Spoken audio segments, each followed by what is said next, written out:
across. It says grief is an education on the heart. I am still learning who I am without you. It was said by After Evelyn. I'm going to attach it to this video, and my own perspective is that I completely agreed. Grief is an education that nobody teaches us. Grief is you being in a class on your own.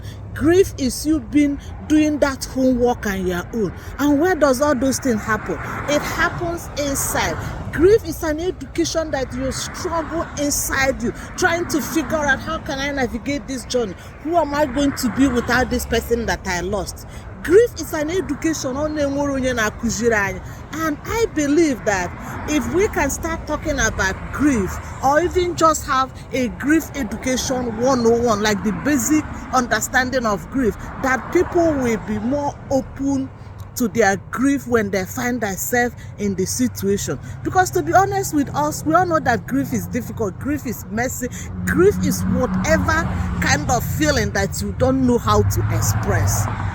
And most of the time, it's not just you struggling with your grief, it is also other people around you telling you how to grieve, who are not on those journeys, because they are uncomfortable the way that you're expressing your feelings. And these are most of the reasons why some people struggle with their grief. They bury everything inside. We are just walking, but within we are dying. I have experienced that.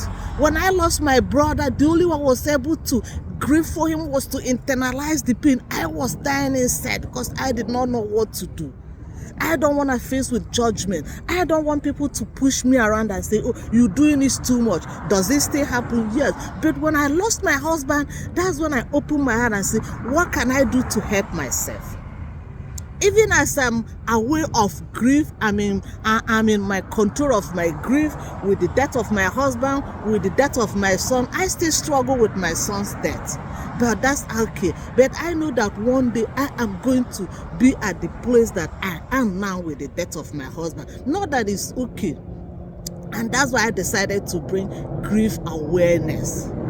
People have to understand that it's okay for them to grieve. It is okay for you to be you. It is okay for you to ask for help. It is okay for you to be open about your grief instead of you being in that education and dying alone. People are struggling with their grief. And can we also allow people to grieve whichever way they choose to do their grief? There is no reason in comparison in grief. Grief is a non-judgmental zone. Grief is you to be as free as you want to be and grieve. Whichever way any person chooses to grieve, know that it is okay.